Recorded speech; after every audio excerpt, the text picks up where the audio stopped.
وزدني إيمانا من قلبي الحيران ناديت يا منان اغمرني بالغفران وزدني إيمانا ذنبي تعلاني للذل أردني ذنبي تعلاني. بسم الله الرحمن الرحيم. الحمد لله رب العالمين والصلاة والسلام على رسوله الأمين محمد وعلى آله وصحبه أجمعين. بینندگان عزیز و گرامی، سلام الله علیکم و رحمته و برکاته. باز هم با برنامه زلال ایمان خدمت شما عزیزان و سروران هستیم. البته استاد سلیمانی عزیز را این بار با خود داریم بعد از یک هفته غیبوبت صغرایی که داشتن. در آغاز سلام های خود شما بیننده های عزیز را خدمت استاد سلیمانی عزیز عرض نموده ایشان را خیر مقدم میگویم.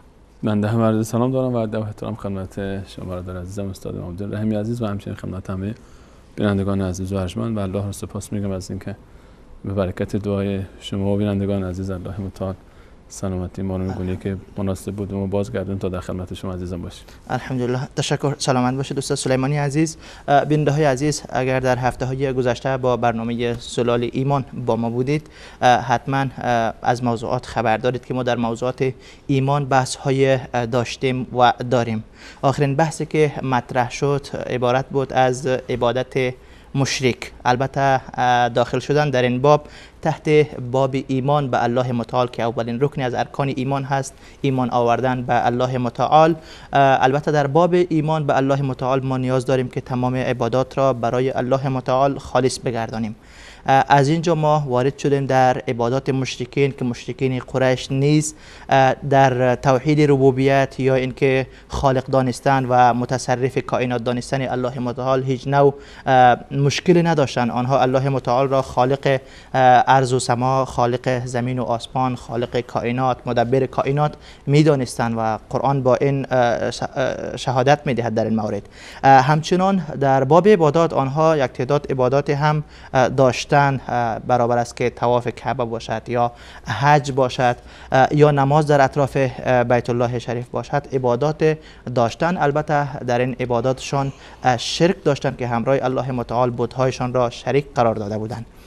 بس اوقات عبادات را خالصانه هم برای الله متعال میگردانیدن، مثل که در آیه فاذا رکبوا فی الفلک دعوا الله مخلصین له الدین، وقتی که در کشتی یا در بحر سفر میکردن، وقتی که امواج را میدیدن، موجهای طوفان را میدیدن که متوجهشان میشد، آنجا تنها و تنها الله را فریاد میزدن که عبادت دعا یک عبادت هست و آنها این عبادت دعا را در بحر و در کشتی تنها برای الله خالص میگردانیدند و سپس وقتی که الله آنها را به خشکی میرساند و از بحر نجات میداد، باز به سوی همان شرک و بت‌هایشان برمیگشتند. پس مشکل مشرکین قریش شریک گردانیدن بت‌ها و یک تعداد معبودانی که خودشان ساخته بودند با الله متعال بود و به خاطر از بین بردن همین شرک الله متعال پیامبر حضرت محمد صلی الله علیه و سلم را فرستاد و پیامبر صلی الله علیه و سلم در زندگی 23 ساله نبوتشان البته با آنها درگیر بود و دلیلی که آنها یا توجیهی که آنها برای این شرکشان داشتن البته خیلی جالب است که آنها میگفتند ما نعبدهم الا لیقربونا الی الله زلفا، ما این بت‌ها و این آلهه‌ای که ما ساختیم اینها را فقط به خاطر این عبادت میکنیم تا که اینها ما را به الله متعال نزدیک بسازد. و در آیه دیگر میگفتند که هم شفعاؤنا عند الله، هؤلاء شفعاؤنا عند الله، که این بت‌ها سفارشگر یا شفاعت کننده ها هستند برای ما نزد الله متعال. از اینجا ما پرسش را مطرح کردیم که آخر اینجا مشکل چی بود؟ مشکل در عبادت آنها چی بود و آنها چرا در عبادت هایشان شریک می‌گرداندند این بت‌ها و این چیزها را؟ از آنجا استاد سلیمانی عزیز اشاره کرده بودند که ما اینجا بحث دیگه داریم به نام توسل هم که توسل جایز و ناجایز هست، و توسل جایز و ناجایز تقسیم می شود. آن کاری را که آنها می کردن در زمره توسل ناجایز هست و البته توسل های جایز هم وجود دارد. پس نیاز است که در این برنامه ما روی توسل صحبتی داشته باشیم که توسل اصلا چی هست، کدام توسل جایز هست و کدام توسل ناجایز هست. امروز هم تعداد زیادی از منسوبین به اسلام تحت نام توسل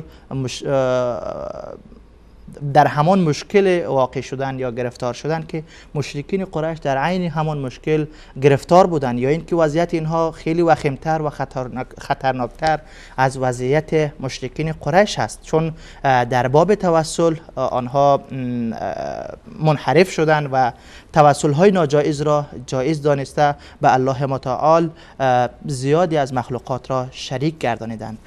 پس موضوع این برنامه ما هست توسل. استاد سلیمانی عزیز، در آغاز اگر برای ما و بیننده های عزیز برنامه زلال ایمان که همین لحظه صدای و تصویر من و شما رو دارن و میبینن و میشنوند، اگر توسل را یک تعریف نمایید که توسل چی هست؟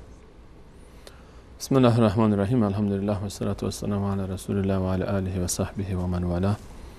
در موضوع توسل اول اگه اجازه بدید از خود اصل تعریفش در قرآن کریم آغاز بکنیم موضوع رو، چون موضوع توسل یک بحث عبادی هست و یک بحث دینی هست و باید از منظر کتاب و سنت رسول صلی الله علیه و سلم بهش بپردازیم. قبل از این که اصلا معرفیش بکنیم ببینیم که قرآن وقتی که از توسل صحبت میکنه توسل چی میگه و چطور بیان میکنه و حالا این منظورش چی است و مرادش چی است از این توسل. ما در قرآن کریم در آیه 35 سوره مبارکه مائده ما کلمه وسیله رو داریم که از این ما تعبیر توسل رو برداشت میکنیم و مقوله توسل به اصطلاح ثبوتش از قرآن کریم این آیه است و دلیلش. درست. در آیه 35 سوره مبارکه مائده الله متعال میفرماید یا ایها الذین آمنوا اتقوا الله، ای کسانی که ایمان آوردید تقوای الله تعالی پیشه کنید، پرهیزکاری بکنید، اوامرش رو اطاعت کنید و از آنچه که شما رو منع کرده منع بکنید خودتون. این خلاصه معنای تقوا است. درست. یا ایها الذین آمنوا اتقوا الله وابتغوا الیه الوسیله، و تلاش کنید، جستجو کنید. وابتغوا یعنی جستجو کنید و به دست بیارید، الیه به سوی الله تعالی یک وسیله، الوسیله، و جاهدوا فی سبیله لعلکم تفلحون. در پایان آیه الله متعال میفرماید و در راه الله متعال جهاد بکنید و تلاش بکنید تا باشد که شما به رستگاری برسید. درست. و سعادت و خوشبختی و فلاح. این آیه الله متعال اشاره میکنه در این آیه که ای مؤمنان، شما در راه تقوا و پرهیزگاری و دست یافتن رضای الله متعال، ما که هدف اصلی کل عبادت ها دست یافتن به تقوا است. بله. یا ایها الناس اعبدوا ربکم الذی خلقکم والذین من قبلکم لعلکم تتقون. ای کسانی که ایمان، ای مردم، اللهی که شما رو خلق کرده و کسانی که قبل از شما خلق کرده را عبادت کنید تا باشد به تقوا برسید. الان الله متعال ما را در راه دست یافتن به این تقوا ما رو توصیه میکنه به دست یافتن و جستجو کردن و چنگ زدن به وسائلی. وابتغوا الیه الوسیله. این وسیله یعنی وسیله همون چیزی که ما در فارسی خیلی راحت معادل فارسی هست، یک وسیله. وسیله یعنی هم وسیله تو فارسی ما همین استفاده میکنیم. مثلا دقیقاً در عربی و فارسی معنای لغویش یک چیز هست. درست. میگیم یک وسیله بیان. اصلا وسیله چی است؟ ما برای انجام یک کاری از یک شیئی کمک میگیریم که ما بهش میگیم وسیله. درست. حالا این عمل و این فرایند رو ما در اصطلاح اعتقادی بهش میگیم توسل. درست. توسل یعنی اینکه استفاده کردن از یک وسیله برای دست یافتن به یک هدف، یا به تعبیر دیگر آنچه که انسان برای رسیدن به یک هدف ازش استفاده میکنه، ما این عملیات رو بهش میگیم توسل. درست. توسل با سین، با توسل با صاد، هر دوتاش به یک معناست. از وصل، هر آن چیزی که ما رو به وصل میرسونه، به یک هدفی وصل میکنه، ما این رو بهش میگیم یک وسیله. درست. ما یک هدفی داریم، یک شیئی برای دست یافتن به اون هدف رو استفاده میکنیم که این رو ما میگیم وسیله. یک وسیله استفاده میکنیم برای دست یافتن به یک هدفی، برای وصل شدن به یک هدفی که خود این کار رو ما در کل بهش میگیم توسل. درست. پس توسل در اصطلاح، در معنای لغویش استفاده کردن یک شی برای دست یافتن به یک هدف است و در معنای اصطلاحی وقتی که ما در شرع مقدس اسلام وقتی که صحبت از توسل میکنیم و برای محور برنامه امروز ماست، مراد ما اون وسایل شرعی است که ما برای تقرب به الله متعال، عبادت‌هایی وسایل شرعی است که برای تقرب به الله متعال، برای وصل شدن به الله متعال، برای دست یافتن به رضایت الله متعال اون رو استفاده میکنیم. این توسل شرعی است.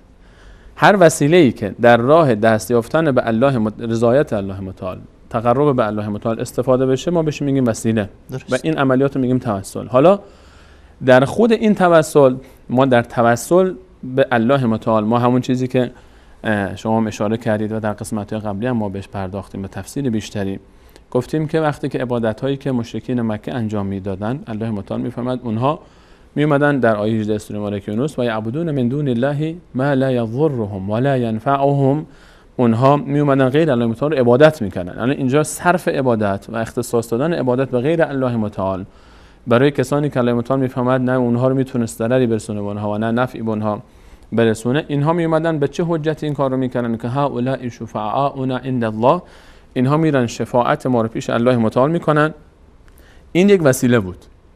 الان برای شفاعت پیش الله متعال اینا یک وسیله‌ای برای خودشون معرفی کردن که هدف این وسیله چیه؟ هدفش ما در آیه 3 سوره مبارکه زمر میخونیم که الله متعال از زبان اونها برای ما معرفی میفهمد که میگفتن ما نعبدهم الا لیقربونا الی الله زلفا، ما اینها را عبادت میکنیم چون اینها یک وسیله‌ای هستن که با شفاعت کردن پیش الله متعال ما رو به الله متعال نزدیک میکنن. لیقربونا، تقرب پیدا میکنیم. اینها وسیله‌ای میشن که ما به الله متعال برسیم و تقرب پیدا بکنیم.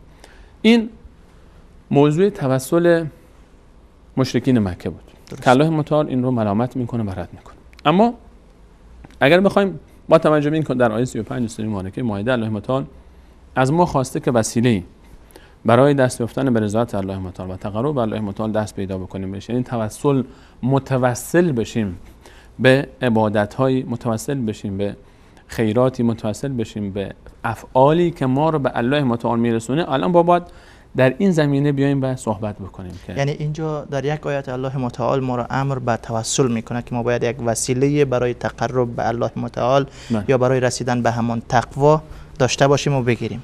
و از سوی دیگر مشرکین قریش برای تقرب الله متعال وسایل یا وسیله را که گرفتن اونها را هم محکوم میکند. و پس اینجا نشان از این داره که ما دو نوع توسل داریم.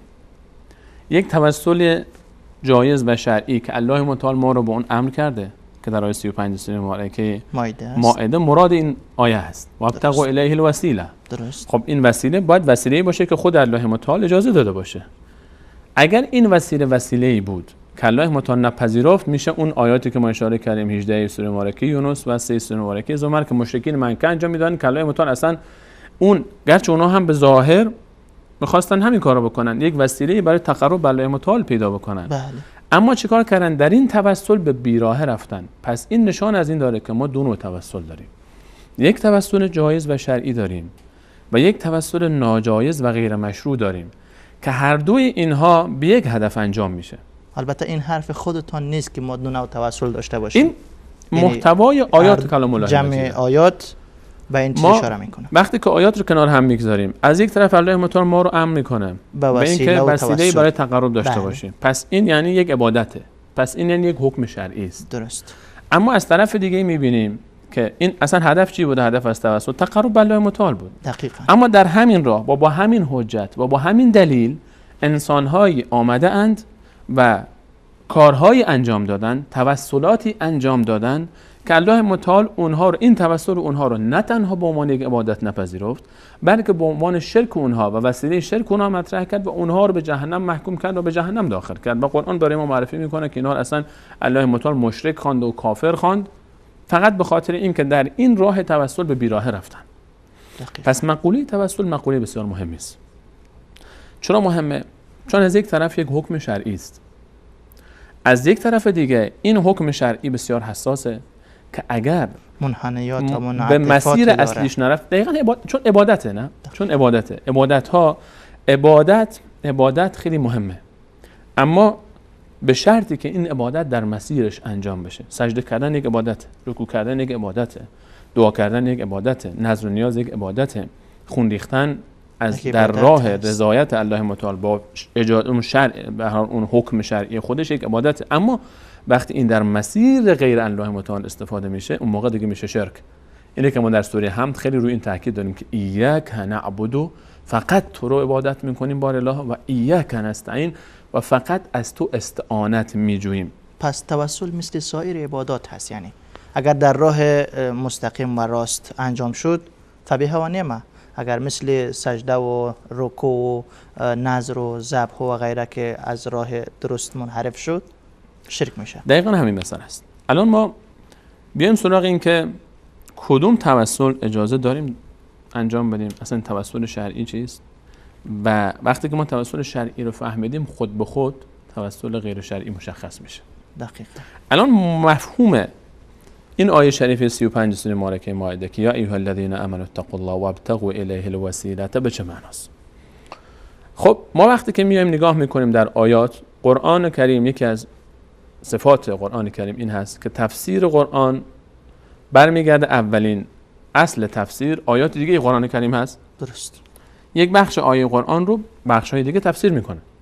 چرا؟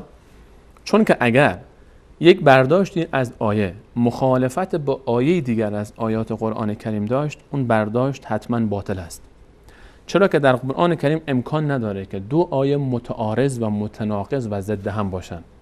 خود الله متعال میفرماید افلا یتدبرون القرآن، آیه در قرآن تدبر نمیکنید ولو کان من عند غیر الله لوجدوا فیه اختلافا کثیرا. در آیه 82 سوره مبارکه نساء از ویژگی های قرآن این است که تعارض و اختلاف و چندگانگی در قرآن وجود نداره. امکان نداره یک جای قرآن یک چیزی بگه، جای دیگه قرآن چیز دیگری بگه. پس ما این آیه 35 سوره مبارکه مائده رو که به ما از وسیله صحبت میکنه و توسل رو باید در جمع آیات دیگری که در قرآن کریم هست کنار هم بگذاریم و شرحش بدیم و معرفی بکنیم. ما وقتی میایم در بحث توسل، الان وسیله برای دست یافتن به الله متعال، در آیات دیگه نگاه میکنیم، ببینیم الله متعال در همین شرح همین آیه به ما امر میکنه که کارهایی انجام بدیم که همه اونها ما رو میرسونه به الله متعال، میرسونه به تقوای الله متعال، میرسونه به اون هدفی که ما داشتیم. من جمله توسل به اسما و صفات خود الله متعال. الله متعال ذات عظیمی است که صفاتی داره و اسمایی داره. هر اسمی متضمن یک صفت هست، گرچه هر صفتی لازمش این نیست که یک اسمی داشته باشه. هر اسمی متضمن یک صفت هست. ما وقتی که از اسماء الله متعال صحبت میکنیم و متوسل میشیم بهش، این یک توسل شرعی است. دلیل آیه 180 سوره مبارکه اعراف، الله متعال میفرماید ولله الاسماء الحسنى. الله متعال اسماء حسنا داره، بهترین نام ها رو داره. این بهترین نام ها، این اسماء الحسنا کیا هست؟ چی هست؟ این اسماء الحسنا صفات خود الله متعال و اسماء خود الله متعال است، نه مخلوقات الله متعال. بندگان الله متعال نیستن. اسماء الحسنای الله متعال اولیای الهی نیستن، انبیای الهی نیستن، امامان بزرگوار ما نیستن. اینها نیستن. کسی نه یا توجیه بکنه بگه نحن ابناء الله، ائمه گفتن ما نحن اسماء الله الحسنا. بعضی در همین آیه هم عجیبه که این آیه وقتی که در ابتدا از توسل به اسما و صفات الله متعال صحبت میکنه، ادامهش چی میفهمد؟ ولله الاسماء الحسنى فدعوه بها. الله متعال اسماء بسیار نیکو و حسنایی داره که پس شما الله رو بخوانید به وسیله این اسمهاش، این صفاتش. یعنی شما در ابتدای دعاتون ذکر بکنید یا رحیم ارحمنی، یا غفار اغفرلی، یا رحمان ارحمنی. یعنی صفاتی که شما میارید بگید یا رحمان، یا الله، یا غفار، یا کریم، این غفور و دود، همه این اسما و صفات الله متعال که ثابت هست، اینا رو بیارید در ابتدای دعا و از الله متعال بخواید. همونجوری که میگیم یا الله، میتونیم به جای لفظ جلاله الله ما اسما و صفات الله متعال رو ذکر بکنیم. و در دعای رسول صلی الله علیه و سلم ما فراوان داریم از این نمونه توسل به اسما و صفات الله متعال. یا حی و یا قیوم برحمتک استغیث. این توسله به چی؟ به اسما و صفات الله تعالی. یا حی یا قیوم برحمتک استغیث او نستغیث. مثلا این رو ما الان در همین آیه وقتی که الله متعال میفهمد که ولله الاسماء الحسنى فادعوه بها، ادامه چی میفهمد؟ وذر الذين يلحدون في اسمائه، اون کسانی که در اسماء و صفات الله متعال الحاد میکنن. الحاد یعنی بیراه رفتن.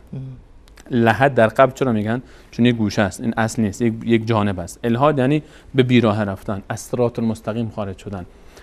کسانی که در اسماء و صفات الله متعال الحاد میکنن. هر کسی که میگه اسماء الله متعال اسماء الحسنا، انبیا هستن، اولیا هستن، رسول الله صلی الله علیه و سلم، ابوبکر، علی، عمر، حسین، حسن، عبدالقادر گیلانی است. این بخش دوم آیه این رو در بر میگیره. این رو میگن الحاد در اسماء و صفات الهی که یک بخشی از الحاد. حالا الحاد معنای زیادی داره که این رو ما ان شاء الله در خود موضوع ایمان به اسماء و صفات الله متعال به تفصیل در باید صحبت خواهیم کرد در برنامه‌های پیش رو ان شاء الله. اما توسل به اسماء و صفات الله متعال از آیه 180 سوره مبارکه اعراف الله متعال ما را امر میکنه. قل ادعوا الله، در سوره مبارکه اسراء داریم ما قل ادعوا الله او ادعوا الرحمن در پایان سوره. یعنی اون آیه ولله الاسماء الحسنى فادعوه بها را اینجا شرح میده الله متعال. قل ادعوا الله او ادعوا الرحمن ايما تدعوا فله الاسماء الحسنى. اونجا کسایی که از اسماء الحسنى اولیاء الله یا امامان مراد گرفته بودن، اینجا دیگه الله متعال اینجا دیگه نمیتونن پاسخ بدن. شرح اسماء الله الحسنى و توسل به اسماء الله الحسنى رو ما در سوره مبارکه اسراء پایانش داریم که الله متعال چی میفهمند؟ قل ادعوا الله، بگید یا الله، او ادعوا الرحمن، یا بگید یا رحمان، ایما تدعو، هر کدوم از اسماء این دو تا چون عظیمترین اسماء الله متعال هستن ذکر میشه، هر کدوم از اسماء الله تعالی رو که بخوانید ایما تدعو فله الاسماء الحسنى، بهترین نام ها رو الله متعال داره. پس یکی از توسل های جایز اینه که ما وقتی که میگیم ایاک نعبد و ایاک نستعین، فقط تو رو میپرستیم و فقط از تو یاری میجوییم، وقتی گفتیم یا الله میتونیم بگیم یا رحمان، میتونیم بگیم یا رحیم، میتونیم بگیم یا غفور، یا ودود، یا لطیف، یا جبار، یا غفار، یا متکبر. این با توجه و مناسب این هست، مناسبش هم این است که ما چطور از این اسماء و صفات استفاده بکنیم که باز بحث مفصلی ما درباره اسماء و صفات خواهیم داشت، اما خب فقط یک اشاره میکنیم که با توجه به حاجتی که ما داریم اسمی انتخاب میکنیم مطابق به حاجتمون. من نیاز به ثروت دارم، مال میخوام، از الله متعال میخوام، چرا برم پیش بندهاش دست بلند میکنم یا غنی، یا رزاق، یا رزاق، اون چیزایی که مرتبط بیم. نیاز به نصرت و یاری داریم، دشمن ظلم کرده، داره به ما دست درازی میکنه، داره ما رو اذیت میکنه، یا جبار، یا متکبر، یا عزیز، یا قوی. این چیزهایی که مثلا نشان از در هم کوبیدن ظالمان و مستکبرین داره. وقتی که نیاز به بخشش و رحمت هست، یا رحیم. نمیگیم حالا مثلا اینجا مناسب نیست که ما بگیم یا جبار، یا منتقم، یا متکبر. اینجا گرچه شرعاً این هم به هر حال ندا کردن الله متعال است، اما مناسب اینه که ما وصفی رو انتخاب بکنیم که مطابق حال ماست و دعای ماست. این بخش اول از توسل شرعی است که الله متعال با ما فرمود. این نوع اول توسل جایز بود. این نوع اول توسل جایز است که وقتی در آیه 35 سوره مبارکه مائده فرمود یا ایها الذین آمنوا اتقوا الله وابتغوا الیه الوسیله. یکی از وسایلی که ما برای الله متعال استفاده می‌کنیم و متوسل میشیم به اون وسیله برای تقرب به الله متعال، خود آیه 180 سوره مبارکه اعراف است که برای ما معرفی کن اسماء الله الحسنى، که گفتیم اسماء الله الحسنى هیچ ربطی به مخلوقاتش نداره و هیچ ربطی به اولیا و انبیا و ملائکه نداره. فقط در پایان سوره اسراء الله متعال میفهمد قل ادعوا الله او ادعوا الرحمن ایما تدعوا فله الاسماء الحسنى. این اسماء و صفات الله متعال این نوع اول از توسل جایز و مشروع و یک عبادت عظیم است. این نوع اولش. درست. بریم سراغ نوع دوم. نوع دوم از توسل چی است؟ توسل به خب این که ما از خود الله متعال خواستیم الان. اینجا نوع دوم توسل جایز، توسل جایز و شرعی که میتونه این مراد اون یکی از تفاسیر آیه 35 سوره مبارکه مائده است با توجه به آیات دیگه قرآن کریم. نوع اول که خب ما مستقیم به خود الله متعال متوسل شدیم. درست. به ذات الهی متوسل شدیم. اللهم انا نسألك بكل اسم هو لك سمیت به نفسك، یا تا آخر این دعا. به خود الله متعال متوسل شدن مستقیما با دعا یا اسماءش یا صفاتش. اینجا دیگه ما هیچ نقشی نداریم. من بنده اینجا نقشی ندارم، فقط الله متعال است، عظمتش، صفاتش، کبریاش، جبروتش. نوع دوم برمیگرده به خود من یک کارهایی کردم، یک عبادت‌هایی انجام دادم خالص برای الله متعال. عبادت وقتی قبول میشه که دو تا شرط داشته باشه. اولا خالصانه باشه، دوما این عبادت بر مبنای سنت رسول صلی الله علیه و سلم خارج از بدعت باشه. درست. با این دو شرط من عبادتی انجام دادم، پیش خودم فکر می‌کنم خالص بوده. بل الانسان علی نفسه بصیره. انسان خودش میفهمه که من این عبادتی که انجام دادم واقعا درش خالص بودم یا نبودم. این خودش رو بین الله میفهمه که من کجا هستم. یک جای انسان در یک مشکلاتی گیر میکنه، در یک سختی‌های بعضی وقتا واقعا دیگه به بنبست میرسه. این که از خود الله متعال میخواد به جای خود که نوع اول توسل بود، میتونیم از نوع دوم استفاده کنیم. ما در یک حدیث بسیار زیبایی که رسول صلی الله علیه و سلم در بخاری و مسلم ذکر و اینجا خیلی می‌کنه، مناسب تر هم است که از نوع دوم استفاده هم شود. اینجا گویی که اینجا انسان چی میخواد بگه؟ میگه خدا جان من اولا به عظمت تو اعتراف میکنم، دوما من هم بالاخره در راه دست آوردن رضایت تو یک قدمی برداشتم بالاخره، یعنی من انقدر بنده بدی نبودم برای تو. این ما یک حدیث بسیار زیبا داریم در شرح این نوع توسل که از آیات هم حالا باز میرسیم بهش، دلایلی که از آیات برای این ما نوع توسل داریم. از این حدیث زیبا شروع کنیم که رسول صلی الله علیه و سلم در بخاری و مسلم فرمودن که به نقل از امام بخاری و مسلم به نقل از راویان خودشون به رسول صلی الله علیه و سلم سند میرسونن که حضرت فرمودن 3 نفر بودن با هم رفتن تفریح، رفتن بیرون از شهر تفریح کنن. 3 تا جوان رفتن با هم تفریح، رفتن در کوی خوشحال و قبراق و مفهوم حدیث است، حالا من درست. فقط داستانش رو ذکر می‌کنم. درست. رفتن در تفریح بکنن و رفتن یک دفعه در کوه که بودن، در کوه و درخت و جنگلی که بودن، باران بسیار شدیدی شروع کرد به باریدن و رعد و برق بسیار شدیدی آمد و اینها نمیتونستن که به هر حال اینجا بیرون بشینن، رفتن داخل یک غاری پناه بردن تا این مقداری آب و هوا خوب بشه و اینا بیان بیرون. در همین اثنا یک صخره بزرگی، صخره یک سنگی شما فکر کنید چند هزار کیلو وزنش از بالای کوه، حالا با صدای رعد و برق بوده یا هر حرکتی که بوده، سیل اینو به حرکت در آورده. این حرکت میکنه و میاد و میفته دم در غار. دم در غار بسته شد، قفل شد. 3 نفر داخل غارن، صخره میفته به دم در غار، صخره‌ای که نه 1 کیلو، 10 کیلو، 100 کیلو، 500 کیلو هست، صخره چند هزار کیلویی میفته، قفل میکنه غارو. الان اینا داخل غار موندن، نه موبایلی هست، نه تلفنی هست، نه واتساپ و فیسبوکی هست که خبر بدن به کسی که آقا ما اینجاییم بیاد کمک بکنید، نه هلیکوپتر امدادی هست و نه هیچ خبری نیست، تموم شد. هر آن امکان داره که الان این غار بشه قبر این 3 نفر، تمام. یعنی دیگه نه زور اینها میرسه که این سنگ رو کنار بزنن و نه کسی صدای اینها رو میشنوه و نه کسی خبر هست که اینا کجا هستن اصلا. برای اینکه فامیلای اینا بیان خبرن در این کوهستان باشن، بیان بگردن، از کجا میفهمن که پشت این صخره غاری هست اصلا؟ از کجا میخوان پیدا کنن؟ بدترین حالت ممکن. الان اینجا چیکار میکنن این 3 نفر؟ رسول الله صلی الله علیه و سلم فرمودن اینها چیکار کردن؟ نشستن گفتن والله الان دیگه هیچ راه نجاتی من و شما نداریم جز این که متوسل بشیم پیش الله متعال به بهترین عبادتی که احساس میکنید در زندگیتون انجام دادید. توسل به عبادات و کارهای خیر. در زندگی اگر یک کار خیری کردی اینجا باید دیگه، ما اگر یک کار خیری میکنیم، چرا مثلا ما میگیم که بهترین وقت دعا بعد از نماز هاست و رسول صلی الله علیه و سلم ما رو تشویق کردن به بعد از نماز دعا بکنیم؟ چرا میگیم وقت افطار در وقت رمضان دست بلند بشه سنته که انسان دعا بکنه؟ وقت قبولی دعا. چرا اینا؟ چرا؟ چون ما یک عبادتی انجام دادیم بعدش، نه یک عبادت قبلش انجام دادیم. در صفا و مروه مثلا ما وقت عبادت انجام بدیم، بعد از سعی صفا و مروه وقتی که میایم روی صفا یا روی مروه دست بلند میکنیم، دعا میکنیم. بعد از طواف، بعد از طواف ما دعا میکنیم. اینها همه اینا دلیل بر این هست که ما متوسل میشیم به اون عبادتی که انجام دادیم. در همین بحث مسجد الحرام اون داستان رو بگذاریم که باز میرسیم بهش. درست. خانه کعبه رو ابراهیم علیه السلام و اسماعیل علیه السلام دارن میسازن و اذ یرفع بازسازی میکنن. در آیه 127 سوره مبارکه بقره و اذ یرفع ابراهیم القواعد من البیت و اسماعیل. ابراهیم و اسماعیل پدر و پسر دارن پایه های خانه کعبه رو میارن بالا. 2 تا پیامبر کعبه رو بالا میارن، یک عبادت عظیم است به امر الله متعال. و اذ یرفع ابراهیم القواعد من البیت و اسماعیل. آیا این یک عبادت بود یا نبود؟ چه عبادتی بالاتر از این؟ ساخت مسجد خانه کعبه.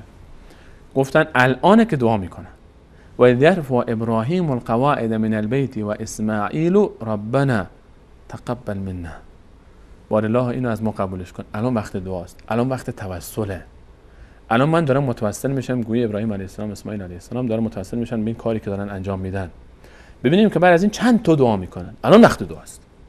یک کار خیر بکن، بعد دست بلند کن دعا بکن. ربنا تقبل منا انك انت السمیع العلیم. ربنا بعد فرمودن واجعلنا مسلمین لك و ارنا مناسکنا و تب علینا انك انت التواب الرحیم. ربنا وابعث فیهم. 3 تا آیه پشت سر هم دعا میکن. این 3 نفرم این کارو کردن. گفتن الان در داخل غار 3 نفری که گیر بودن گفتن هیچ راهی نداریم جز این که متوسل بشیم به بهترین عبادت‌های خودمون تا این مشکل حل بشه، وگرنه هیچ راهی نمون. تموم شد دیگه. دست بلند کرد. یکی دست بلند کرد گفت بار الله من پدر مادری داشتم خیلی ضعیف و ناتوان و چند تا گوسفندی داشتم که خلاصش اینه که من اینها رو داشتم می‌بردم می‌چرندم، هر شب می‌آوردم برای اینها. اول خانواده خودم هم نیازمند بودن و مسکین بودن، تا به پدر مادرم شیر نمی‌آوردم، نمیدادم، سراغ خانواده نمی‌رفتم. یک شبی اومدم دیدم پدر مادر خواب رفتن، دیر کرده بودم، تا وقتی برگشتم دیر شد و اومدم شیر رو بالا سرشون گذاشتم، دیدم خوابن، همونجا نشستم تا بیدار بشن. با اینکه خانواده نیازمند بودن، بچه‌های من، زن و بچه من، به احترام والدین و بر به والدین این کار نکردم، نشستم تا بیدار شدن. خدای میدونی که اگر واقعا این کار من خالص به خاطر تو بود این مشکل ما رو حل کن. این نوع توسل به عبادت هاست. رسول الله صلی الله علیه و سلم در این روایت به ما یاد میدن که چطور شما با عبادتتون، عبادتی که انجام دادید، متوسل بشید به عبادت. ما یک کاری کردیم، یک انسان یک کاری کرده، یک حرکتی انجام داده، میاد پیش خودش خدایا تو که میدونی من این کار واقعا به خاطر تو انجام دادم، به خاطر این کاری که برای تو انجام دادم این مشکل من حل کن. این توسل صحیح و مشروع است. و در همین اثنا بود که رسول صلی الله علیه و سلم فرمود که مقداری از صخره شکافته شد اما نمیتونستن، نوری داخل شد، یک مقداری روشنایی آمد اما نمیدونن ببینن. نفر بعدی دست بلند کرد که بار الله هم من کارگری داشتم، خلاصه شما میگم که وقت زیاد نگیره. درست. من کارگری داشتم، چند نفر کار میکنن، یکی بیشتر کار میکنن. من وقتی که به اینها حقوق میدادم اومدم به یکیشون بیشتر دادم چون بیشتر کار میکرد و به دیگران اون چیزی که قول داده بودم دادم. یکی ناراحت شد چرا بیشتر دادی به فلانی، به من کم دادی. گفتم من به تو ظلمی نکردم، همون چیزی که به تو قول داده بودم دادم، به اون بیشتر دادم چون بیشتر کار کرد. ناراحت شد رفت نگرفت. من این پولشو نگه داشتم پیش خودم، بعد در تجارت گذاشتم، بعد با این تجارت کردم، مقداری اول زراعت کردم، زراعت باز براش دام خریدم، بار بزرگ کردم، رشد کرد. چند سال بعد یک روزی آمد گفت فلان یک روزی من پیش تو کار کرده بودم، اون حقوق من یک روز قهر کردم رفتم، اون رو نیاز دارم، همون رو من بده. گفتم این گله گوسفند و بز و شتر و اینا رو می‌بینی، این مال‌ها رو می‌بینی، اینا همه مال توه. گفتم منو مسخره می‌کنی؟ گفتن نه والله تو که رفتی من اینها رو برای تو نگه داشتم، رشد دادم و تربیت کردم و تجارت کردم، الان همه اینو مال تو ببر. خدای من این کار واقعا به خاطر تو انجام دادم. امانت داری، خدمت، این یک عبادته. تنها بحث نماز و روزه هم نیست. یک وقتی یک صدقه میده انسان، یک وقتی انسان یک لبخند میزنه، حتی یک وقتی فقط میره به خاطر اینکه یک مسکینی هست، یک بیچاره‌ای هست، تنهایی است، دل اونو به دست بیاره. نمیتونه بیشتر از یک گربه تشنه رو آبی میده. یک گربه تشنه به قول شما. رسول الله صلی الله علیه و سلم فرمود زن بدکاری به خاطر آب دادن یک سگی الله تعالی بخشیدش. وقتی عبادت خالصانه است، لا تحقرن من المعروف شیئا، هیچ وقت نباید عبادت ها رو نادیده گرفت. این متوسل شدن خدا این مشکل ما رو حل کن. صخره بیشتر شکافت اما هنوز نمیتونن رد بشن. و نفر سوم گفت بار الله من دخترمویی داشتم، خیلی علاقمند بودم بهش، دوستش داشتم و به نحوی قصد شهوت داشتم در رابطه خودم با این و هر چی کار میکنم دست پیدا نمیکنم. تا یک روزی قحط سالی اومده بود، یک سالی شدیدا نیاز به پول داشت دخترم، اومد از من قرض بگیره. الان دیگه احساس کردم میتونم به نیت خودم برسم. گفتم به یک شرط که خواسته منو برآورده کنه. اون قبول نکرد، رفت. دوباره آمد، گفتم این شرط منه. 3 بار آمد، آخر قبول کرد. گفت از شدت مجبوری، از شدت فقر من هم دیگه خوشحال که به هدف خودم میرسم، تا جایی که فقط ذره‌ای مونده بود که من این کار انجام بدم. یعنی همه چی تمام شده بود، اون قبول کرده بود و تا آخرین مراحل نزدیک شده بودم. اون تنش می‌لرزید و گریه می‌کرد و عرق می‌ریخت و اشک می‌ریخت که به خاطر خدا قسم این عفت من رو تو لکه‌دار نکن. دیدم که این در این شرایط که نیازمنده اینقدر از خدا میترسه، من که نیاز ندارم چرا نترسم؟ به خاطر تو خدای من این رو گفتم بخشیدم و معذرت خواهی میکنم، استغفار میکنم. بهش پول دادم، گفتم مال خودت، قرضم نیست، برو دیگه من رو حلال بکن. این کارو نکردم. فقط به ترس از الله متعال. خدای من این کارو فقط به خاطر تو ترک کردم. اگر این عبادت خالص به خاطر تو بوده مشکل ما رو حل بکن. در این لحظه رسول صلی الله علیه و سلم فرمود که این صخره کاملا شکافته شد و این سه نفر از اینجا خارج شدن. الله اکبر. اینو میگیم، ما بهش میگیم توسل به عبادت ها و افعال خیر که نوع دوم توسل جایز مشروع و جایز است. و از روایات و ما مثلا در یک نمونه دیگه هم به عنوان حسن ختام دلیل این بخش رسول الله متعال میفرماید در آیه 193 سوره مبارکه آل عمران، مؤمنان دعا میکنن، تفکر در آسمان و زمین دارن و دعاها دارن. یکی از دعاشون ربنا اننا سمعنا منادیا ینادی للایمان، شنیدیم پیامبر دعا میداد، دعوت میداد به ایمان، فآمنا، ما پس ایمان آوردیم. الان اینجا ایمان مطرح میشه، اول آیه ایمان مطرح میشه، اول دعاست. اول میگن ما ایمان آوردیم، ربنا فاغفر لنا ذنوبنا، ادامه که ایمان آوردیم. حالا چون ما ایمان آوردیم، ربنا پس یعنی پس چون ما ایمان آوردیم، ما متوسل میشیم به ایمانی که آوردیم پیش تو، پس به خاطر این ایمانی که ما به تو آوردیم ما رو ببخش. اینو ما بهش میگیم توسل به اعمال صالح که یک نوع از توسل‌های جایز و مشروع هست. تشکر. سلامت باشید. ادامه داره ولی خب باشه ان شاء الله. ادامه دارد؟ اگر میان برنامه میگیرید باشه. اجازه بدید یک برنامه بگیریم. بیننده‌های عزیز، میان برنامه کوتاه رو میگیریم و برمیگردیم با ادامه موضوع توسل. با ما باشید.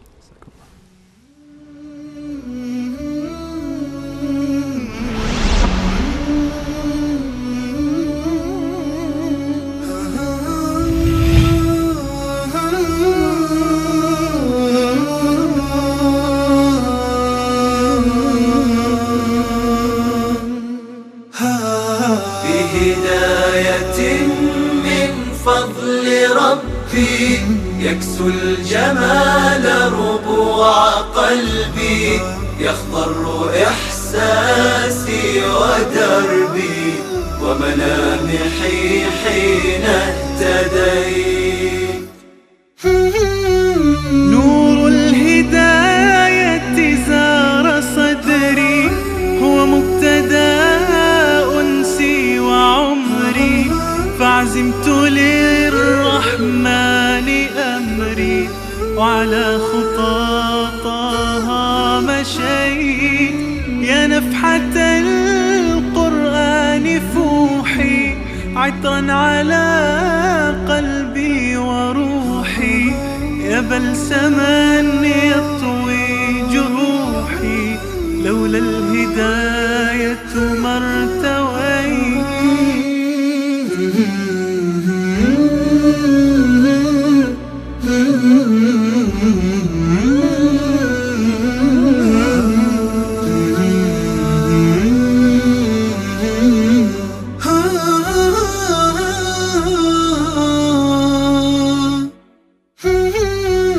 كم عشت والتفريط عادة، ما ذقت في الدنيا سعادة، حتى اهتديت إلى العبادة، يا راحتي لما اهتديت. سبحان من عدت إليه، بسطت لنا كلتا يديه، ألقيت أوزاري عليه، يا ربي فاغفر ما عصيت.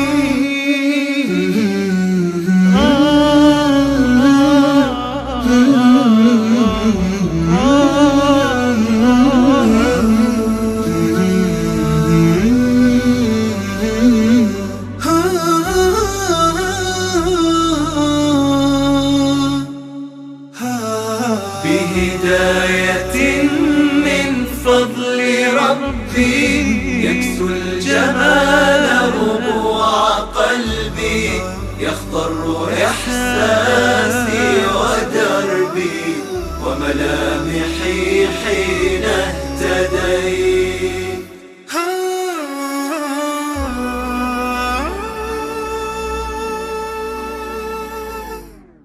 بهداية من فضل ربي، يكسو الجمال ربوع قلبي، يخضر إحساسي ودربي وملامحي حين اهتديت.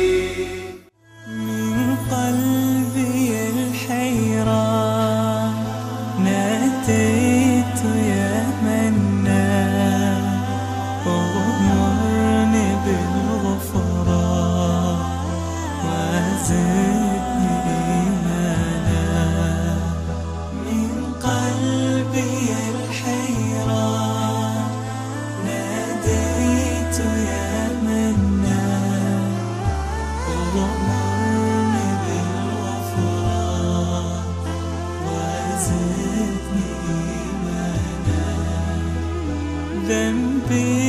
تعللي للذل أردني ذنبي تعللي. با سلام دوباره خدمت شما بیننده های عزیز و گرامی با موضوع توسل در برنامه زلال ایمان خدمت شما هستیم. البته استاد سلیمانی عزیز تعریفی از توسل کردن و سپس گفتند که توسل بر دو قسم است، توسل جایز و ناجایز. البته این دو نوع از مجموعه آیات قرآنی برداشت می شود که در یک آیه الله متعال امر بر توسل و گرفتن وسیله می کنه و در آیات دیگه که مشرکین وسیله گرفته بودن را خداوند شرک می خوانه و اونها را مذمت می کنه. پس از این دو آیات معلوم می شود که توسلی هست مشروع، جایز و درست و توسلی هست که شرکی و شرک هست که انسان را به شرک می کشانه. در انواع توسل جایز استاد سلیمانی عزیز به دو نوع اشاره کردن. نوع اول متوسل شدن یا توسل کردن به اسما و صفات الله متعال که آیات متعدد را خواندن که الله متعال میگوید که با نامهای نیک و صفات نیک من را فریاد بکنید و از من مدد بخواهید. پس متوسل شدن با نامهای نیک الله متعال یکی از انواع توسل جایز هست. و نوع دوم متوسل شدن با اعمال نیک و عبادات، افعال خیر، کارهای نیکی که انسان انجام میده میتونه که با آنها متوسل شوه و از آنها توسل بکنه. استاد سلیمانی عزیز علاوه از این دو نوع دیگری هم اینجا وجود دارد یا خیر؟ اشاره کردیم که اولش این است که ما مستقیم با الله متعال متوسل میشیم به ذاتش و اسما و صفاتش. نوع دوم این بود که ما از کار خودمون عبادت خودمون. این معنای عبادت یک معنای وسیع است. به هر حال ما هر آن چیزی که در دایره شرع مقدس اسلام عبادت معرفی میشه میتونه در نوع دوم مورد توسل قرار بگیره. چون وقتی که گفتیم فعل خیرات به معنای عمومش و عبادت ها هر چیزی میتونه باشه، هر چیزی که در دایره عبادت داخل هست برابر است که کار نیکی را انجام داده باشیم یا از کار ما زشتی. در کار حدیثی که ذکر کردیم حدیث غار رسول صلی الله علیه و سلم حتی مثلا جوان سومی عبادتی نکرد بلکه داشت گناه میکرد و رفته بود، حتی این چیزی نمونده بود که دیگه جرم براش ثابت بشه. یعنی تا آخرین لحظه دختر عموش اون تعبیر حتی اومده که تا دیگه آخرین لحظه نزدیک شد اما ترک کرد. ترک هم خیلی وقت‌ها یک عبادته. نخوردن شراب عبادته. باشه. اونجا با از ترس الله ترک کرد. از ترس الله ترک کرد، نه خب از ترس چوب کسی دیگه نه. اون ما بحثی که گفتیم اخلاص در عبادت شرط گذاشتیم که اخلاص باید باشه. واقعا بعضی وقتا هر عبادت وقتی که برای ترس دیگران باشه دیگه عبادت نمیشه، میشه ریا، اصلا خود به خود نوعی از شرک میشه. وقتی انسان کاری رو انجام میده برای نیت این که بقیه بگن به به و چه چه و یا از ترس کسی دیگه است دیگه عبادت نشد. عبادت آن چیزی است که خالصانه به خاطر الله متعال و بر مبنای سنت صحیح رسول صلی الله علیه و سلم باشه و بدعتی درش نباشه. حالا با این تعبیر هر کسی هر عبادتی انجام میده که در چارچوب شرع عبادت معرفی میشه، چه انجام یک عملی چه ترک یک عملی، یا قولی یا فعلی یا باوری، حتی همه اینها میتونه توسل بشه بهش، یعنی ما با اینا متوسل بشیم به الله متعال. نوع سوم اولی گفتیم ما الله متعال به ذات الله متعال صفاتش، نوع دوم خود ما و اعمال عبادت ها و اعتقادات ما، سومی مال دیگر است. این سومی خیلی مهمه چون خیلی است این انحرافات در توسل در این سومی ایجاد میشه. سومی چی است؟ ما میایم در برای تقرب به الله متعال متوسل میشیم به یک عبادتی نه از طرف خود، از طرف کسی دیگری. این چی است؟ این عبادت دعاست. ما متوسل میشیم به دعای یک انسان صالح، اونی که ما در گمان ما انسان خوبی است، ازش تقاضا میکنیم برای ما دعا بکنه. این دعا هدف چیه؟ هدف از این دعا چیه؟ هدف تقرب به الله تعالی است. دقیقاً. ما اصلا گفتیم مثلا فلسفه توسل تقربه.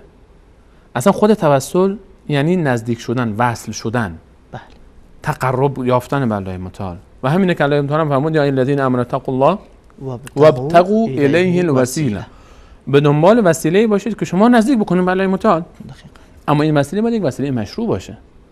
نه که من فکر کنم داره من نزدیک میکنه داره که من داره دور میکنه. درسته؟ مثل که مشرکین قریش مبتلا شدن. آنچه که قرآن ثابت شد توسل به اسماء و صفات، توسل به عبادت ها. و سوم توسل به دعای انسان صالح حی، یعنی باید زنده باشه. زنده باشه و موجود باشه. دقت کنید. خب یعنی زنده که موجود هست دیگه. می‌رسیم بهش. الان ما انسان صالح، یک انسان صالح، دوم این انسان باید زنده باشه. آنچه که در قرآن ما داریم بهش اشاره می‌کنیم و شرعی است. درست. این زنده بودنش هم تنها اینجوری نیست که زنده باشه. بعضی وقتا شخص زنده هست. یک انسان زنده است در یک گوشه دیگه از دنیا. بدون اینکه من تلفنی بهش بزنم، زنگی بهش بزنم، از اینجا میگم یا پیر صاحب فلان مدد، کمک کن، دعا بکن پیش الله، به این نیت که اون همین الان حاضر و ناظر بر اعمال منه و عبادت و من رو داره میبینه و میشنوه صدای منو. این دیگه خیلی خطرناک میشه موضوع. چرا که این اصلا کلا من اعتقادی دارم به اون که بخشی از اسماء و صفات الله متعال اصلا نسبت دادم به اینو در اسماء و صفات شریک کردم. اینو حاضر و ناظر مطلق دانستن، سمیع مطلق دانستن، بصیر مطلق دانستن، اون به این معنا نیست که فقط اینو ما در بحث اسماء و صفات بهش میپردازیم، شرک در اسماء و صفات. اما زنده باشه و موجود باشه.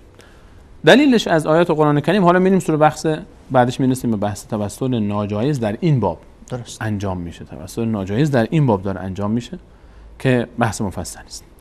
دلیل از قرآن کریم برای اینکه دعای انسان صالح زنده میشه بهش متوسل شد، یعنی ما بریم ازش بخوایم برامون دعا بکنه، که هدف از دعا کردن همیشه تقرب به الله تعالی است بدون شک. و این موضوع در آیه 97 سوره مبارکه یوسف علیه السلام، ما در پایان داستان برادران یوسف علیه السلام بعد از اینکه به هر حال مشکل حل شد و یوسف علیه السلام پیدا شد و برگشتن رفتن به هر حال پیش پدرشون و خبر دادن، بشارت دادن که برادرمون یوسف زنده است و می‌خوایم بریم پیشش، از ما خواسته که شما رو ببریم به مصر. گفتن در آیه 97 می‌خونیم سوره مبارکه یوسف: یا ابانا استغفر لنا ذنوبنا انا كنا خاطئین. ای بابا جان، استغفر لنا، برای ما طلب بخشش گناه بکن، استغفار بکن. این چرا که انا كنا خاطئین، ما خطاکار بودیم، اشتباه کردیم. الان برادران رفتن پیش پدرشون، از پدر میخوان، انسان گناهکاری که احساس گناه میکنه پیش انسان صالحی رفته و از اون میخواد که براش دعا بکنه تا پیش الله متعال بخشیده بشه، گناهش بخشیده بشه، درجه پیدا بکنه. یا حتی میتونه این دعا برای رفع یک مشکلی باشه یا برای جلب یک منفعتی باشه. به هر حال هر کدوم از اینا که باشه مشکلی نیست، چون که همه اینها خود همین دعا برای بالای این که به دست آوردن مال دنیا هم باشه، وقتی پیش الله تعالی است یک عبادت حساب میشه. خود همین دعا وقتی که ما دعا میکنیم از الله متعال میطلبیم، مطلق دعا عبادت است تا جایی که این دعا درش دیگه چیزی مخالفه باشن مطرح نشه. درست. بعض پوزش. الان ما در این موضوع در آیه 97 سوره مبارکه یوسف داریم که برادران یوسف رفتن پیش پدرشون و یعقوب علیه السلام ازش خواستن که براشون دعا بکنه. پس این وجه شرعی داره. چرا؟ چون الله متعال وقتی که انبیا رو برای ما بعد در ادامه یعقوب علیه السلام من نکرد اونها را از این کار، قال سوف استغفر لكم ربی، من این کار برای شما میکنم، به زودی برای شما دعا میکنم. بعضی گفتن این سوف رو به خاطر این گفت که منتظر وقت اجابت دعا بود و به هر حال در اون باب ما داخل نمیشه. مهم این است که این خواسته برادران یوسف مورد قبول یک پیامبر الهی قرار گرفت، یعقوب علیه السلام، و چون پیامبر الهی بر این خواسته مهر تایید زد، این تایید است. چون که الله متعال وقتی که در سوره مبارکه انعام اسم 18 تا از انبیا رو میاره و من جمله یعقوب علیه السلام از آیه 83 به بعد میفهمد اولئک الذین هداهم الله فبهداهم مقتده. در آیه 89 اینها کسانی هستند که هدایت شدن و به هدایت اینها شما اقتدا بکنید. درست. پس این ثابت است که توسل به دعای انسان صالح زنده این عبادت است و یک توسل مشروع. باز در همین با ما آیه 64 سوره مبارکه نساء رو داریم که الله متعال میفرماید و ما ارسلنا من رسول الا لیطاع باذن الله، من الله با عظمت هیچ پیامبری را نفرستادم مگر این که به اذن الله تعالی این پیامبر مورد اطاعت قرار بگیره. درست. اصلا هدف از ارسال انبیا همینه. بعد در ادامه میفرماید ولو انهم، اگر آنها، این آنها کی هستن؟ این آنها رو در آیه 60 به بعد از سوره مبارکه نساء ما وقتی که مطرح میکنیم میبینیم که از منافقین هستن، کسانی که گناه کردن، به هر حال ادعای اسلام داشتن. این بحثش مفصل. درست. یعنی گناهکاران خلاصه. ولو انهم اذ ظلموا انفسهم، اون لحظه که اینها به خود ظلم کردن، ولو انهم اذ ظلموا انفسهم جاءوک بی آیند به پیش تو ای پیامبر من. این آیه وقتی که نازل میشه بر رسول صلی الله علیه و سلم، رسول الله صلی الله علیه و سلم در مدینه هستن، حی و حاضر و زنده هستن.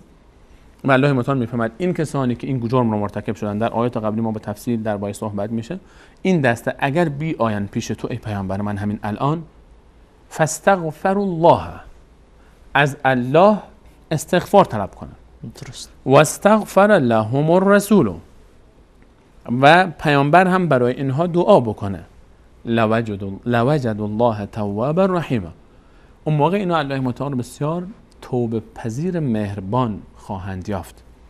خب آمدن اونها به محضر رسول صلی الله علیه و سلم، اولا که خودشون استغفار میکنن، این یک.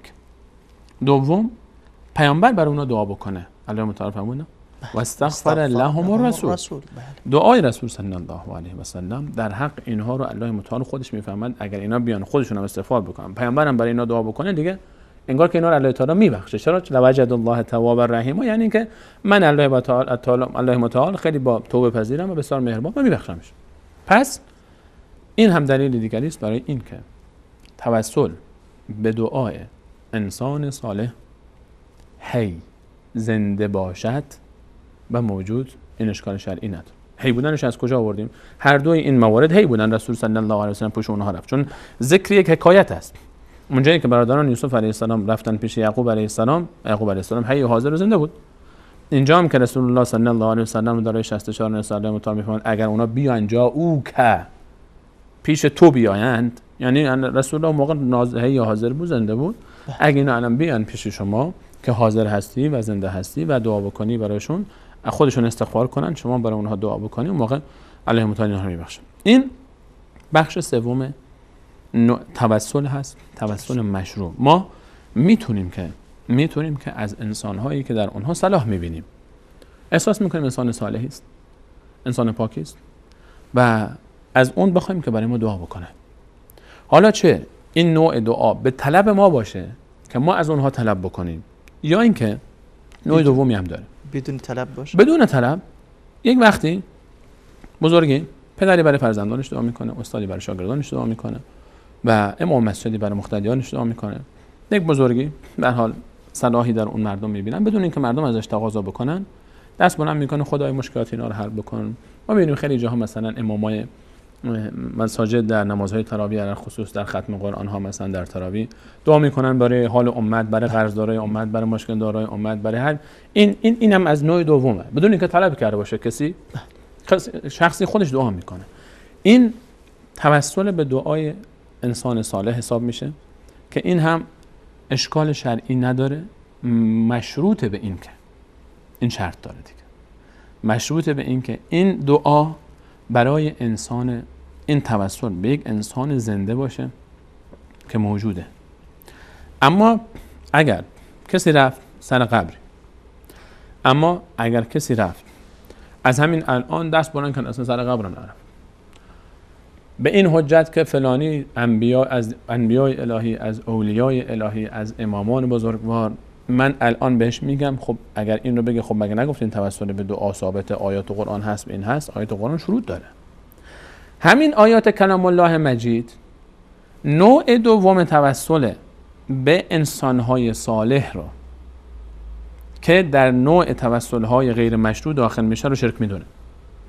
آنچه که قرآن اجازه داده توسل به انسان صالح زنده موجوده، اما اگر کسی همین موضوع رو، مورد سوم رو، یعنی توسل به دعای انسان صالح رو رفت سر قبری با این حجت که این بزرگ میشنوه و میره پیش خدا شفاعت منو میکنه و دلیل آورد که آقا شهدا زنده ان، خب شما میگه زنده هستن، خب خدا گفته شهدا هم زنده هستن. اینو ما به تفصیل دربارش صحبت خواهیم کنیم، نمیدونم حالا وقت برنامه شاید امروز اجازه نده، فقط 4 دقیقه وقت داریم، پس اینو ان شاء الله باز میذاریم به همراه شما درباره بحث بعدی، چون این موضوع توسل به رجل صالح، آقا شهدا زنده هستن، ما با این نیت خدا گفت، شما میگید آقا رجل صالح زنده، خب شهید زنده بوده، شهید صالح هم زنده هم هست، خدا میگه زنده هستن در دو جای قرآن، آیه 154 بقره، در آیه 169 آل عمران.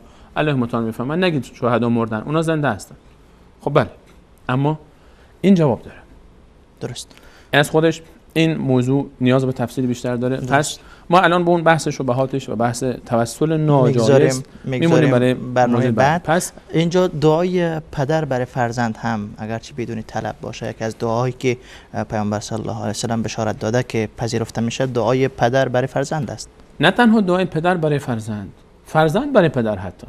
ما می‌بینیم که رسول صلی الله علیه و سلم در حدیثی فرمود که وقتی که انسان اذا مات ابن آدم انقطع عمله الا من ثلاث. بله. وقتی که انسان از دنیا رفت، فرزند آدمی از دنیا رفت انسان، بله. اما پرونده اعمالش بسته میشه بجز 3 نفر.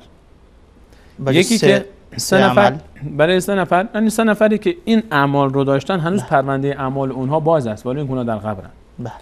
یکی از اونها این بود که کسی که از خودش یک صدقه جاریه گذاشته، مثلا بیمارستانی ساخته، مسجدی ساخته، چاه آبی درست کرده، یک پلی درست کرده، درختی کاشته، درست. چند تا مصحف گرفته یک جایی مثلا در مسجدی گذاشته، یک کار خیریه کرده ماندگاره هنوز.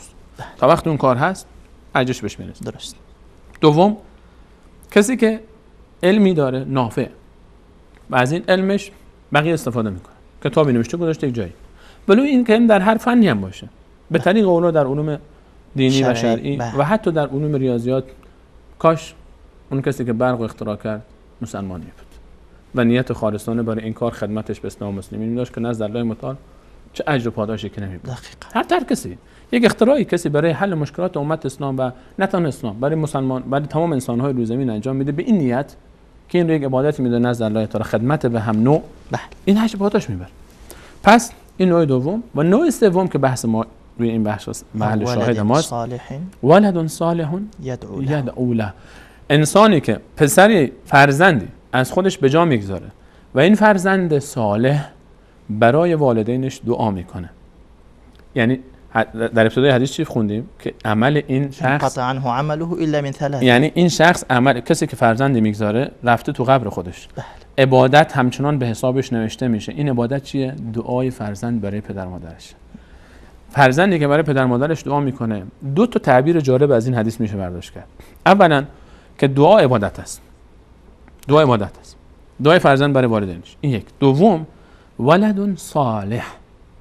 هر کسی که میخواد ببینه آیا فرزند صالحی هست یا نیست برای والدینش، حدیث میفرماید اگر بعد از وفات والدینت برای پدر مادر دعا میکردی تو انسان صالحی هستی. اگر برای پدر مادر دعا نمیکنی، پدرت یا مادرت از دنیا رفتن یا یکی از اون عزیزان از دنیا رفتن و تو به اونها دعا نمیکنی، تو ولد صالح نیستی. چون رسول الله فرمود ولد صالح یدعو له. پس این نشانی ولد صالح این است که برای پدر و مادرش دعا کنه. یکی از نشانه های صالح بودن فرزند در نزد پدر و مادر، اگه کسی میخواد ببینه که من واقعا فرزند صالحی هستم برای پدر و مادرم، ببینه که برای پدر و مادرش دعا میکنه یا نه. اگر دعا میکنه صالح است، اگر دعا نمیکنه. عین شکل ببخشید یک روایت دیگه هم هست فکر میکنم از جمله دعاهایی که مستجاب میشه، دعا الاخی لاخیه من ظهر الغیب، دعای برادر برای برادر دیگه در ظهر غیب، دعای مریض، دعای مسافر، دعای غریب، ما در دعای مظلوم، ما دعاهای مختلف داریم که همه اینها ما وقتی که میگیم توسل به دعای یک انسان صالح همه اینها رو در بر میگیره. یعنی هر انسانی، حالا این صالح بودنش هم دیگه ما احساس میکنیم انسان خوبی است، چون غالبا انسان مؤمن باشه، چون انسان ما خود ما دل ما اینه که غالبا خود ما نمیریم پیش کسی که احساس میکنیم صلاح نداره، کسی که مثلا خمر میخوره نمیریم ازش تقاضای دعا بکنیم. اینم ذکر صالح به این معنا نیست که حتما مطمئن باشیم صالح هست. پس این موضوع بحث دعا و طلب دعا یا اینکه خود شخص دعا بکنه یک نوعی از توسل‌های مشروع هست که البته این باز نیاز به تفاصیل داره که سوء استفاده توسل نامشروع در این بعد ایجاد شده. درست. انحراف در این بخش سوم شده توسل نامشروع به الله متعال. اون آیه که میگه والذین جاءوا من بعدهم یقولون ربنا اغفر لنا ولاخواننا الذين سبقونا، این هم الله متعال میفرماید که کسانی که بعد از مهاجرین به انصار بیایند در آیه 7، 8 و 9 و 10 سوره مبارکه 8 اشاره میکنه که مسلمین دعا میکنن برای کسانی که قبل از اونها اومدن. اصلا خود این یک امر الهی است، دعا کردن برای دیگر انسان مسلمانان و برای دیگر برادران دینی ایمانی. تشکر، جزاکم الله خیرا، بارک الله فیکم. وقت البته تمام شده کلا. احمد جان بار میگه که وقت تمام شده. تشکر، ان شاء الله بعدش باشه با هفته بعدی ان شاء الله. تشکر از شما هم بیننده عزیز که تا این لحظات با ما بودید. همه شما عزیزان را به خداوند یکتا و یگانه میسپارم. الله یار و مددگارتان و السلام علیکم و رحمت الله و برکاته. قلبي الحيران